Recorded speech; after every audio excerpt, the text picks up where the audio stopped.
എപ്പോഴും ബിരിയാണിയും കുഴിമന്തിയൊക്കെ അല്ലേ കഴിക്കുന്നത്. അതുകൊണ്ട് ഇന്ന് നമുക്കൊരു വെറൈറ്റി പിടിക്കാം. So let's make caramel pudding. രാത്രി ആയി കഴിഞ്ഞാൽ ഓരോരോ തോന്നലുകളാണ്. ഇന്ന് രാത്രി അത് പുഡിംഗ് ആയിരുന്നു. ആദ്യം തന്നെ ഷുഗർ ഒന്ന് ക്യാരമലൈസ് ചെയ്തെടുക്കണം.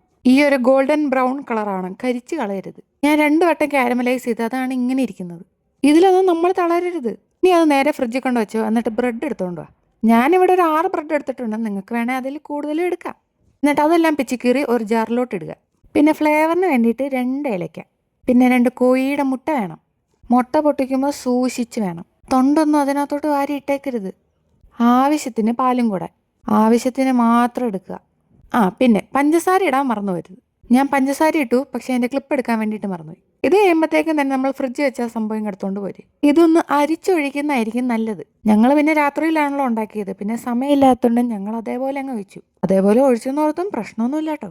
പിന്നെ ഏലക്കയുടെ തൊലിയൊക്കെ കാണും, അതൊക്കെ ഒന്ന് കളയാൻ വേണ്ടിയിട്ട് മാത്രം.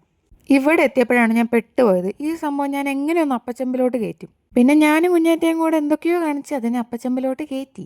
ഒരു 15 അല്ലെങ്കിൽ ഒരു 20 മിനിറ്റ്, അതിൽ കൂടുതൽ വേണ്ട, അത്ര നേരത്തേക്കൊന്ന് വേവിച്ചെടുക്കണം. അപ്പോൾ അതാ ഇതുപോലെ ഇരിക്കും. പക്ഷെ ഇതിൻ്റെ ഷേപ്പ് എന്താണ് ഇങ്ങനെ ഇരിക്കണം? ഞാൻ വിചാരിച്ചത് ഇങ്ങനെയല്ല. ഞങ്ങളിത് ഓവർനൈറ്റ് ഫ്രിഡ്ജ് വെച്ചിട്ടുണ്ടായിരുന്നു. കുഞ്ഞാറ്റ പിറ്റേ ദിവസം സ്കൂളിൽ നിന്ന് വന്ന് കഴിഞ്ഞിട്ടാണ് ഇത് എടുത്തത്.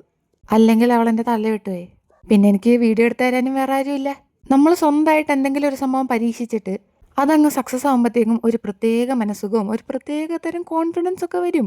ലുക്ക് കൊണ്ടത് സക്സസ് ആയി. ഇതൊന്ന് ടേസ്റ്റ് കൂടെ ചെയ്ത് നോക്കണം. എന്നാലേ ഇത് കംപ്ലീറ്റ് ആയിട്ട് നമുക്ക് അങ്ങ് അപ്രൂവ് ചെയ്യാൻ പറ്റത്തുള്ളൂ. ആൻഡ് പറയാതിരിക്കാൻ വയ്യ, സംഭവം നല്ല സോഫ്റ്റ് ആയിരുന്നു. ഇവിടെ എല്ലാവരും കഴിച്ചു നോക്കി, എല്ലാവർക്കും നന്നായിട്ട് ഇഷ്ടപ്പെട്ടു. പിന്നെ ഞാൻ നേരത്തെ പറഞ്ഞാലേ ഒന്ന് അരിച്ചെടുക്കുന്നതായിരിക്കും നല്ലത്. വീഡിയോ ഇഷ്ടപ്പെട്ടാൽ ലൈക്ക് ചെയ്യാനും ചാനൽ സബ്സ്ക്രൈബ് ചെയ്യാനും മറക്കണ്ട.